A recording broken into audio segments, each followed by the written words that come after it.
Thank you. Senator Win Gatchalian is recognized. Thank you, Mr. Chairman. Maraming salamat po. Mr. Chairman, I'll just continue the topic of the coordinates.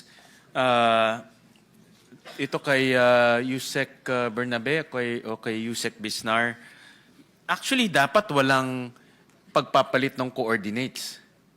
Dahil I'm reading itong National Budget Memorandum 153 dated 2027-2004. Ito yung connected to sa budget call. No? Buti andito si Secretary Toledo. Na very clear na dapat ang project ay shovel/implementation ready. No? So ibig sabihin pag binigyan ng pondo, implement na kaagad. No? And dito sa National Budget Memorandum 154, nakasulat rin, ang ibig sabihin ng shovel/implementation readiness, may feasibility study, may detailed engineering, may merong right-of-way acquisition, etc., etc. So, ibig sabihin may detalye. Alam na kung saan itatayo, saan na igagawa, at dahil alam nila, meron na silang coordinates. Pero kanina, pinakita nyo yung mga yung actual nila, 2 kilometers, baka iba pa nga, more than 2 kilometers. So paano nagkaganon? Kung implementation ready, at meron ng feasibility study, meron ng detailed engineering design, at ang layo nung proposed, at ang layo nung actual. Paano nagkaganon? Yes po. Tama po kayo, Mr. Chair. No? Kaya nga po, may mga reforms po kami para maiwasan itong mga human intervention sa paglagay ng mga coordinates. Yung pong sa MIPS coordinates, as you mentioned, Mr. Chair, ito nga po yung sa planning stage. No? Ideally po, yung coordinates mo sa planning and sa implementation ay bangga. However, for various reasons, either nga po yung sinasabi ni Sec. Bernardo na lumipat yung ilog, o kaya po mayroong mga right-of-way issue, or kung ano man po, for various reasons, minsan po yung ating mga contractor, gagawin na lang sa ibang lugar. And usually po meron dapat yan proseso. Either ma-modify mo yung coordinate, mga ganyan po. No? And sapagkat baka yan po yung hindi na nagagawa. So yun din po yung part ng aming validation, whether kahit na ba merong construction sa ibang coordinates, if that was properly done, sumunod sa proseso, meron pong justification, etc. Iko-connect ko yan dahil nag-budget call na, diba, Secretary Toledo? Nag-umpisa na ang budget call for 2027. So, I'm expecting babalik ang flood control sa 2027 budget. Diba?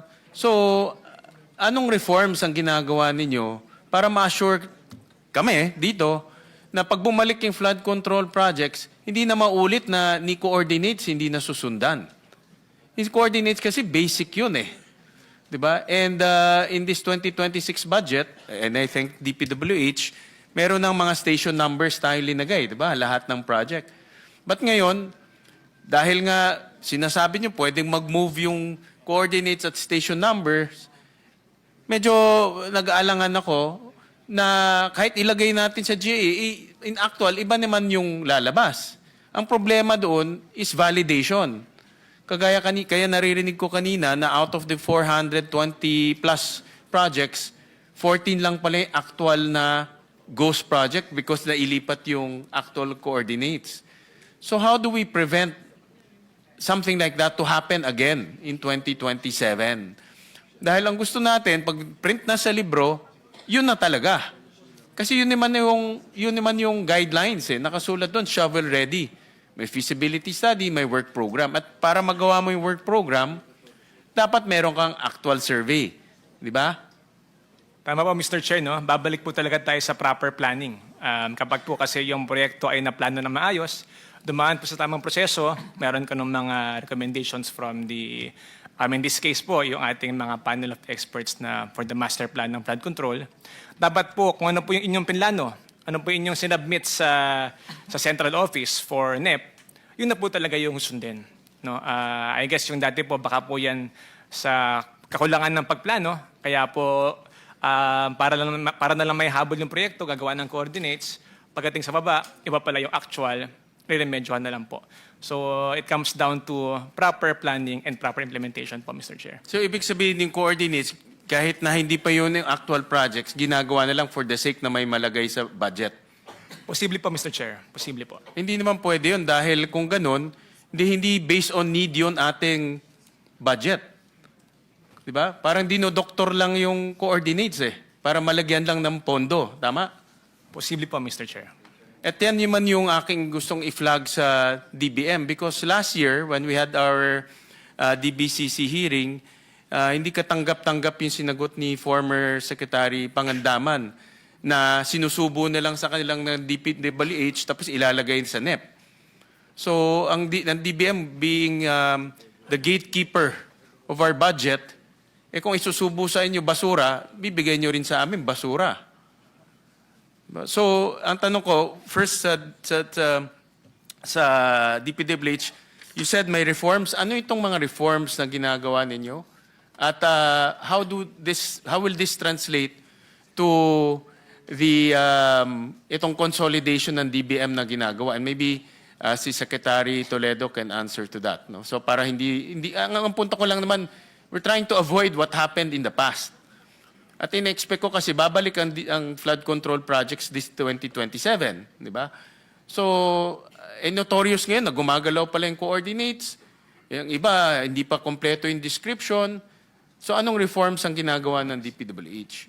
Yes, Mr. Chair. No? Ngayon po, meron po kami dinidevelop na app. No? Ito na po yung unified application wherein the coordinates from the planning stage and the coordinates for the actual ay isang mapa na lang po yung ginagamit. Unlike po ngayon nangyari before, ito pong MIPS na coordinates mo, pagdating po ng PCMA, mayroon ka pong bagong coordinates for the actual, hindi na po sila nag-uusap, hindi na po nababago yung coordinates sa MIPS kahit po iba yung pinaglagyan mo. So what we are developing now is a unified map kung saan po pinlat yung sa planning mo, doon na rin po lalabas ngayon yung actual. And we can see already from just looking at it, whether may overlap, whether umurong, and the reasons therefore, Mr. Chair. That will be submitted to DBM. Tama? Kasi para sila magko-consolidate sa NEP Correct? Yung app po na yun, it will be open to all. For viewing din po siya, no? Pa-transparent po siya. Pero yun pong coordinates na yun, ang ating pong gusto mangyari, isa na lang nga po. Unless, except for legitimate reasons, justifiable reasons, kung bakit po uurong yung coordinates. Oo nga, but in the project description, kasama na doon. Yes, Mr. Chair. That will be submitted to DBM. Yes, Mr. Chair. And to Secretary Toledo, what reforms is DBM undertaking? Kasi last time, hindi maganda yung sagot No? And kaya tayo nandito ngayon. No? Because sinubo sa inyo, kung ano man yung sinubo sa inyo, kaya tayo nandito sa problemang ito. Yeah, Mr. Chair, good afternoon. So, yes, true that we have already released the budget call for 2027, that is NBM 156. Yes, the reforms that we want to implement for 2027 budget preparation is, one is very important, Mr. Chair, is to have this RDC approval of the projects that should be implemented at the regional level. So dapat may confirmation and even endorsement from the RDC. Okay. Second is for infrastructure agencies, Tier 1 must already be supported by a list of projects. Okay. Kailangan may listahan na po tayo ng projects as far as the Tier 1 and Tier 2. Now, failure to comply with that submission of complete and accurate set of what we call the BP forms, yung project profile and supporting documents, it will now be, of course, automatically limited to budgetary requirements or allocation for Tier 1s. As a matter of fact, Mr. Chair, initial meeting already discussed with the DPWH on what are the reforms to be undertaken. Nag-usap na po kami, and these are some of the initiatives that we've been implementing for this 2027 budget preparation. In other words, how do you now evaluate whether a project is shovel-ready? Because nasa circular nyo ito many years na dapat shovel-ready siya. Dapat implementation-ready siya. Pero hindi naman ganun ang nangyayari. No, because pinapalitan pa nila on the ground Now, how can it be implementation ready if you can change yung pinaka-basic niya, yung location where to construct that project. Okay. So with that, with that, Mr. Chair, we'll be strict in that area wherein dapat yung listahan nila hindi nagbabago. And as I mentioned, it should be endorsed by the RDC. Kasi sa RDC po, may prosesong ginagawa po doon that we including the civil society organization, may partner po tayo, even the local government units, and even the regional offices of the different departments have this member of the RDC. So, yan po yung atin to be strictly implemented as far as the submission of the requirements. And not just filling up the forms, but compliance to the form, particularly on the RDC endorsement, at the same time yung CSO endorsement also, Mr. Chair. Yeah, Secretary Toledo, no, kindly educate us. Kasi pag kinakausap namin yung mga governors who also compose the RDC, di ba? Yes. Off yung timing, yung budget call nauna kaysa doon sa submission ng regional development plan. So how would you synchronize?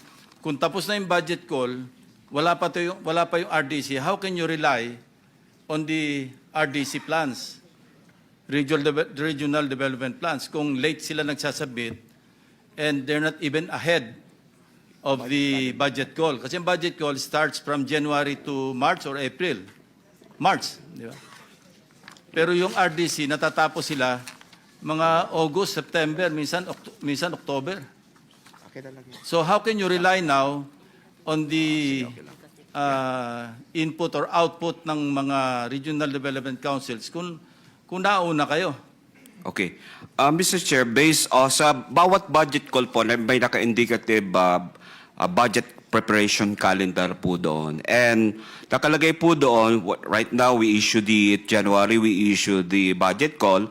Ang nakalagay po dito, may nakalagay po tayong mga coordination na ginagawa in terms of sa mga ating RDC, which basically, under this calendar, indicative lang po, February ang nangyayari po yung RDC coordination po. So, nandun pa rin po siya sa Yes, sa pero wala pa indicative silang ceiling. final regional development plans in February.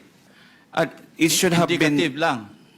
yes, Mr. Chair, but syempre po, we have to include that already at dapat makonsider na po yan kasi if ever, madidelay po tayo ng pagsambit ng ating budget. My point is, i-synchronize ninyo. Yes. Dapat final yung regional development plans based on the submissions of the provincial, city, municipal, even barangay development plans. I-consolidate, pero that should come ahead of the budget call. Mr. Diba? Chair, interjection po on this Yeah, point. hintayin ko lang muna yung sagot. Yes, Mr. Chair. Di ba dapat ganon? Yes, Mr. Chair. Because as early as first quarter po, we already issued this one, or January, since it's early January, kaya alam na rin po nila yung supposed to be the process, Mr. Chair. Ko pa rin makuha na hindi sila synchronized. Sabi nyo, magre-rely kayo sa RDC submission. Anong re-relyan nyo kung hindi pa sila tapos? Sa regional development plans. I'm all for that, kasi ito yung lagi yung pinilaban na dapat may consultation sa mga local development councils. Yeah. Yeah. Mr. Chair, ang RDC process naman or yung pagpaplano, it even that is start naman right after or once we issue the budget call. Dapat ginagawa na po yan even before the issuance of the budget call. So we're just saying that the consultation or the Regional Development Council consultation should have been done in February during the budget preparation Exactly cycle. my point. Alam nyo, para hindi rin magulo, kasi yung mga congressmen, district representatives, they are represented even in the barangay development councils. Yeah. More so sa city, municipal, and provincial. Okay. They can attend Doon sila makipagbakbakan ano ba yung tulay sa district nila na gusto nila ipagawa. Okay. Para pagpasok sa NEP, pagdating ng budget call, naka-incorporate na. Ang trabaho nila ngayon, pagdating sa Congress, bantayan yung kanilang yung Endorse. projects na naka-incorporate sa kanilang local development plans, di ba? Yes, Mr. Chair. Kaya nagkakaroon ng mga Yeah. insertions na walang consultation sa mga agencies implementing. Kasi nga, hindi kasali yung kanilang mga projects . Okay, Mr. Chair. Yes, noted that on Mr. Yeah. Chair. We will also coordinate with the DepDep because they are the secretary Correct. of the RDC, Mr. Correct. Chair. Thank For you. as far as planning is concerned. Thank you. Thank you very much, Mr. Senator Chair. Risa. Salamat, Mr. Chair. Regarding dun sa synchronization na tinatanong ng Chair sa DBM, naalala ko nga po nung pinasa natin yung batas tungkol sa DepDev, which succeeded the NEDA, na meron po silang vetting at saka even some kind of veto power over certain kinds of projects. Baka pwedeng makahingi, Mr. Chair, ang komite natin ng input from DepDev, paano sila timely maka-input, maka-intervene doon sa mga, lalo na yung mga major infra, including flood control projects, na eventually ipapasok ng executive sa NEP para hindi rin po sila mahuli sa consolidate ng DBM sa lahat ng budget requests ng mga department. So, for the record, Mr. Chair, Thank you. salamat po. Back to Senator Sherwin. Thank you for those interventions, Senator Risa, Senator Lacson, our chairman. Secretary Toledo, ang punto dito is, number one, timing. Talagang may off yung timing ng RDC. Kaya nagiging complication yan. Maraming mga governor, may mga projects sila, pero hindi nila nasasubmit on time kasi nga yung timing off. So tignan nyo yung timing. No, dahil kung gusto ho na talaga natin yung totoong bottoms up na galing sa RDC, you need to fix the timing. And then number two, strict implementation, Secretary, dahil matagal ko nang nakikita sa inyong budget circular yung shovel ready, implementation ready. Pero hindi naman, wala naman hong sumusunod. No? Walang sumusunod sa shovel ready. In fact, ang totoong nangyayari, Secretary Bernabe, is hinahabol yung pondo. Rather yung pondo humahabol sa project. So ibig sabihin, dahil ng pondo doon, gagawa na lang kahit wala pang mga accurate na coordinates para lang malagay sa NEP. Pag nalagay na sa NEP, at least may budget na on the ground babaguhin. Kaya ang layo, nakita ko sa presentation nyo kanina, 2 kilometers ang difference. Mabuti kung ang difference, konti lang. Almost more than 86%, more than 50 meters. Iba, mas malayo pa. So, nagiging lokohan lang yung sinasubmit nyo sa DBM. Para lang magkapondo. Yun lang hinahabol, para magkapondo. Tama po ba? Mr. Chair, perhaps po sa iba pong mga items, posible po na ganyan po ang nangyayari I think po. tama yun kasi yun rin yung nasa affidavit ni Yusek Bernardo na binasa ko ulit na mayroong pondo tapos pinasa-submit yung mga RD para punuan yung pondo. Yung listahan. So, ibig sabihin, hinahabol yung pondo No, hindi yung project ang hinahabol ng pondo. Long and short, contractor friendly. Parang, tama ho kayo, Chairman. No? Kasi may kausap ng contractor rin po yung mga quote-unquote proponent. No, my point of the matter, Yusek Bernabe, is padating na ulit 2020, actually, ang bilis nga, padating na yung 2027 budget. And we cannot, hindi natin pwedeng gawin yung ginawa natin noong 2026 na naglilinis tayo. Kaya na-delay ho yung budget because of paglilinis ng project. So dapat ngayon pa lang maayos na yung submission to DBM para pag-submit sa amin, maayos na rin. No, that's the point I'm trying to make. I agree, Mr. Chair. We agree totally, and we will ensure that the coordinates and the plans are verified by the RDs, by the DEs, para po may accountability when they submit plans that are not implementable or later on babaguhin or yun nga po yung nabagat yung nagawa-gawa lang po. And mind you, Senator Win, pardon my intervention again. Sa kabila ng pagkahigpit-higpit nyo at pag-handle hanggang sa BICAM, may nakalusot pa rin, may nasili pa rin kami, may desilting, meron pa rin flood control na 100 million in the 2026 budget. So this is not to put you on the spot, pero hindi ka naman Superman para makita lahat yan. But I'm telling you, may nakita pa rin kaming 100 million na flood control. Ang sabi ng DPWH, zero flood control. In spite of that, mukhang nasingitan pa rin kayo sa BICAM. Pero kasing Senping na yung napapoint out nyo rin, yung Basic Infrastructure Program, may mga titles doon na very vague. No? For example, yung Basic Infrastructure Program, tsaka yung isa yung Convergence. na even kayo, hindi nyo rin masagot kung ano yun eh. Tama po ba? Tama, Mr. Chair. No? O, Tama kung po. hindi mo masagot ng DPWH, kung hindi nyo maintindihan kayo mismo, paano namin maintindihan mo yun? Kaya nga po, Mr. Chair, we really commend po yung through your leadership during the committee noon pong ating nilinis ang budget ng DPWH. Moving forward nga po, maganda nga po rin nakalagay na sa line item. Yun po mga coordinates, yun po mga station numbers. That way, hindi na po pwede mag-deviate from what was planned and hindi na po ma-alter yung programa. Maraming salamat,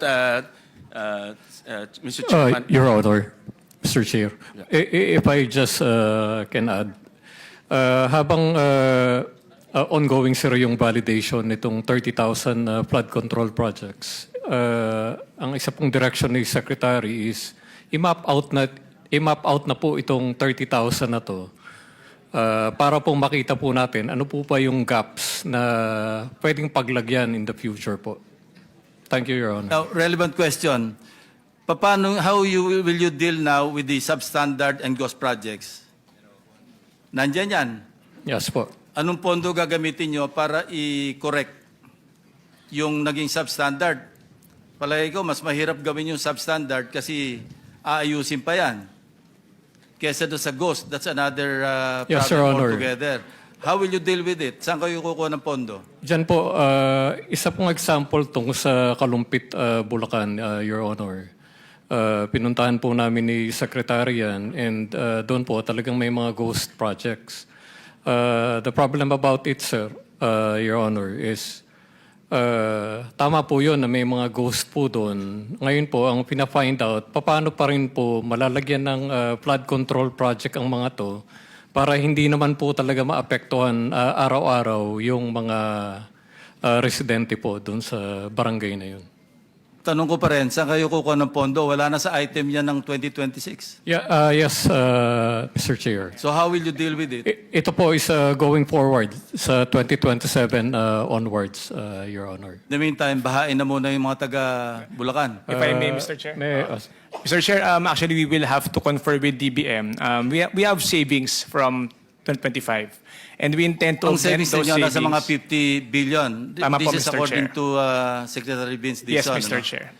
Ang issue lang po namin, Anyway, Sorry. as per Supreme Court ruling, di ba? Yung executive, within the respective offices, executive, legislative, judiciary, pwede silang, or even the constitutional offices, pwede mag-realign from savings. That is correct, Mr. Chair. So, tama, you have to deal with DBM and the President eventually. So, para ma-realign, para magamit dito sa mga project na nakatiwangwang. That is the Thank intention, you, Mr. Chair. Senator Win. Thank you po. Thank you, Mr. Chairman. Mr. Chairman, with your permission, I'll jump to another topic. Narinig ko kanina sa DOJ na meron ng 5 cases that were filed. Is that correct? There are 2 cases, Mr. Chair, that have been filed and been forwarded to the Office of the Ombudsman. This was filed with the Sandigan Bayan. And there are 3 cases which are going to come out within the week po. Okay. And then how many cases were already filed Bale, with the appropriate courts? there are 2. There are 2 already, Mr. Chair. These are the ones filed with before the Sandigan Bayan. Okay. And that includes the one against Mr. Saldico. That is correct, Mr. Chair. Anong update na ho kay Mr. Saldico? Nasaan na ba ho siya? Well, ang information po na meron kami is that yun nga, nasa Portugal daw po. And I think the Secretary of Justice has committed to undertake measures to coordinate with the appropriate agencies to try and find ways and means to track him and bring him back, sir. So what are the concrete steps that the agency is doing in order to bring him back and hold him to account? Well, Ano yung mga konkretong hakbang na ginagawa na po ng inyong tanggapan? well, there is, of course, sir, yung cancellation ng passport of Mr. Saldico and the, I think the move to request the PCTC for the issuance of a red notice as against Mr. Saldico. Okay. And meron na pong let's take it one by one. Meron na pong communication ang DOJ sa PT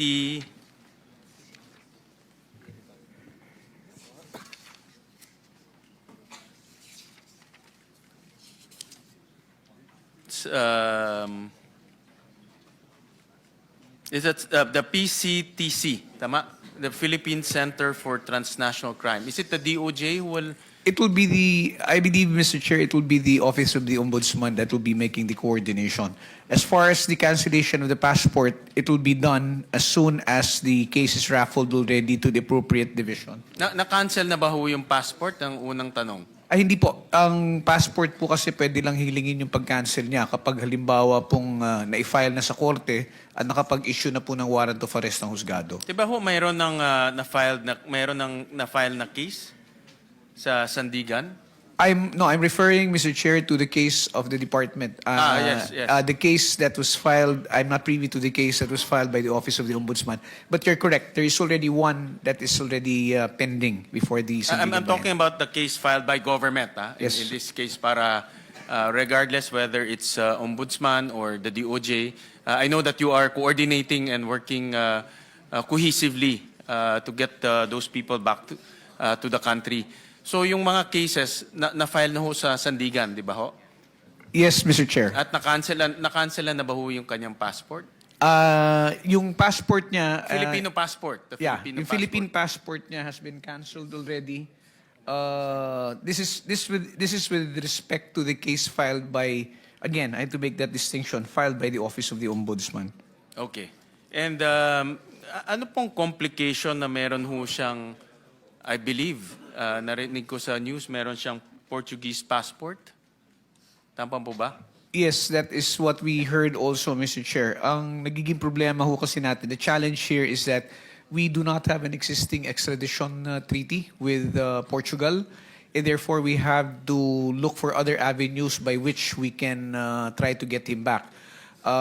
This notwithstanding, meron ho kasi mga instances like, for example, if I may cite the case of former Congressman Teves.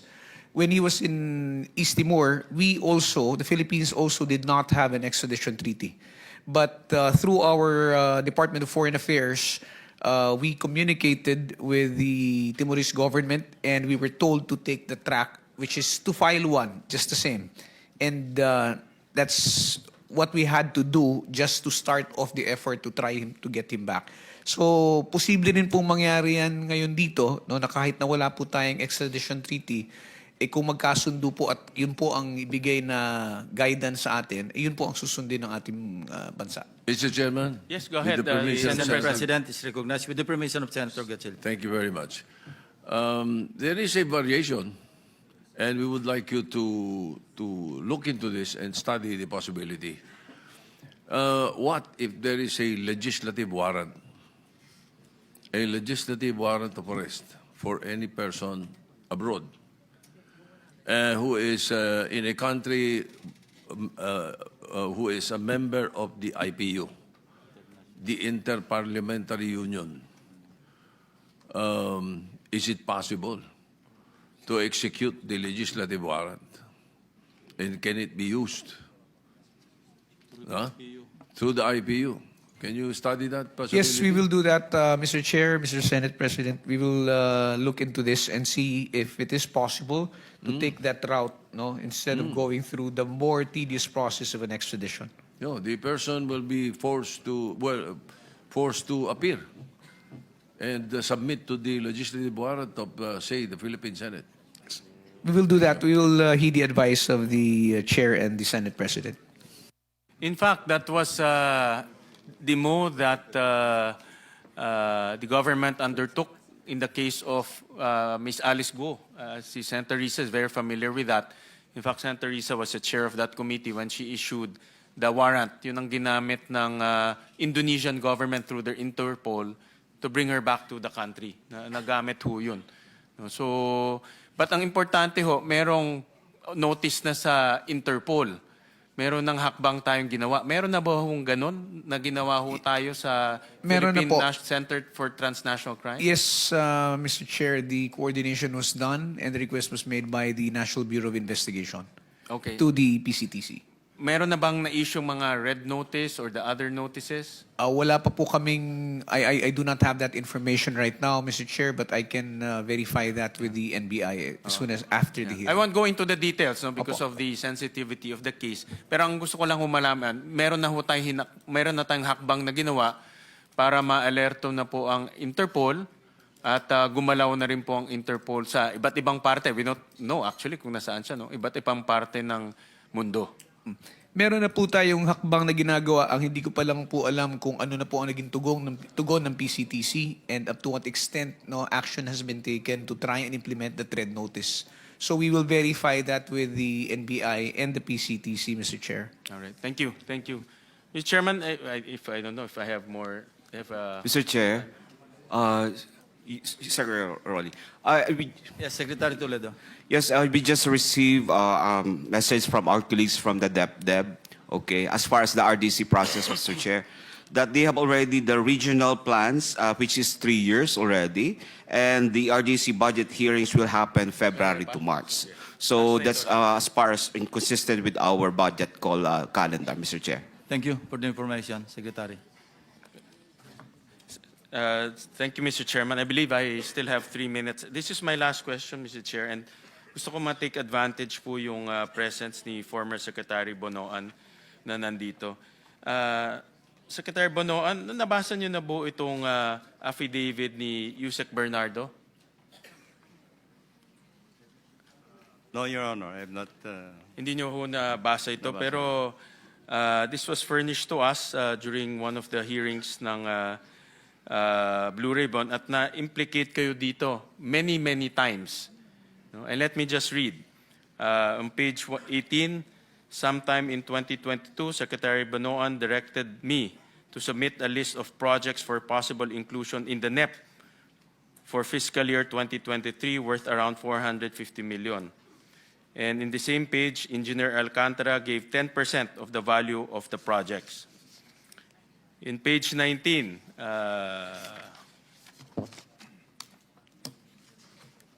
similarly, on 2023, Secretary Bonoan directed me to submit a list of projects for possible inclusion in the NEP for fiscal year 2024 worth around 150 million. Engineer Alcantara gave 15% of the value of the projects. In page 19, in the year 2024, Secretary Bonoan also directed me to submit a list of projects for possible inclusion in the NEP for fiscal year 2021, 900 million.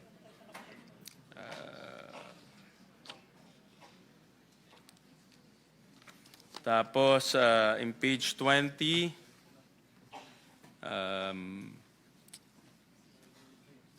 the value of the projects that I handled for Secretary Manny Bonoan was at least 5 billion per annum for the years 2023, 2024, 2025, with a 15% average commitment.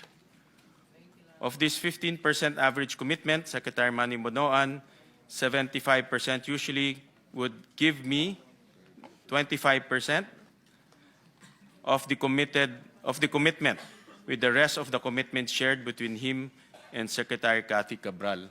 And in one of our budget hearings, I believe, kinumpute po ito ni Chairman Senator Lacson and Senator Kiko Pangilinan, ang SOP na napunta sa inyo is worth 2.25 billion pesos since 2022. Well, Ano po ang masasabi niyo ho dyan? I think, Your Honor, I think this is something. Well, I think I issued a denial on this at one point in time when I learned about. I have not read the entire affidavit, but I issued a denial to it. I don't even recall actually talking about any projects at all. If there will be proposals from them, I just. No, but this is very clear na meron kayong allocated amount No. at nagsasubmit sila ng project sa inyo at binibigyan kayo ng kickback. Wala ho ako. 10%, 15%. And pag sinuma ho natin lahat yan, aabot yan to 2.2 billion pesos. This, I completely deny, Your Honor. I don't have any allocable amount. Mamaya, pagsasalita namin si Congressman Leandro Libiste. Opo. And I think he will negate what you just stated, na wala kayong allocable. Kung hindi man allocable, baka non-allocable. Pero meron. Anyway, sige. But Mr. Chairman, whether allocable, non-allocable, nakakuha kayo ng kickback. Wala po. And the fact is, nandito tayo ngayon dito sa hearing because for the last 4 years, pinabayaan yung nangyayari to under your watch. You're the secretary of for the 3 years, Your DPWH. Honor. O 3 years, 2 years, 3 years. Secretary kayo ng DPWH. May mga ghost projects. May 20-25% nangyayari sa ilalim po ng inyong opisina. Kaya ako ho, personally, ako naniniwala po ako dito eh. Paano ho isang secretary palalampasin nyo itong nangyayari sa atin? Kaya ho tayo nandito sa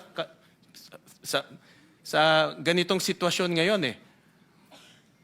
Your Honor, as Secretary of the Department, I have general oversight. I have general oversight of all the implementation. Pero kung kasali ho kayo dito sa mga kickback, yung oversight na yan, walang kwenta ho yan. And this is what I deny, Your Honor. Ano nyo, hindi ko ho makita. Sa Bulacan, sa Davao Oriental, may ghost project.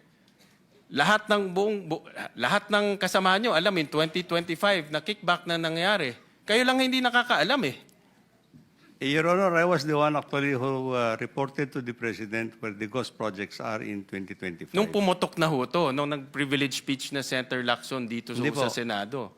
But throughout the years na pumupunta ho kayo dito, wala naman kaming naririnig na may problema. Kasi in my opinion, kasali ho kayo dito. But anyways, Mr. Chairman, I'm just echoing my frustration as a Filipino, Mr. President. Nakaka-frustrate, no? Na nandito tayo ngayon, pinakikinggan natin to. Dapat ang pinakikinggan ho natin kung paano po umunlad yung bansa ho natin. Pero dahil po sa inyong masamang liderato, nandito tayo ngayon. Inaayos ho natin, hinahanap po natin sino yung mga kriminal. Hindi pa ho natin mahanap dahil nasa Portugal na nagtatago. Bakit niyo ho pinabayaan? Yun ang aking sentimento. But wag na ho kayong sumagot. I don't expect you to admit that, but I'm just airing out my frustration, Mr. Chairman. Thank you. Maraming salamat po.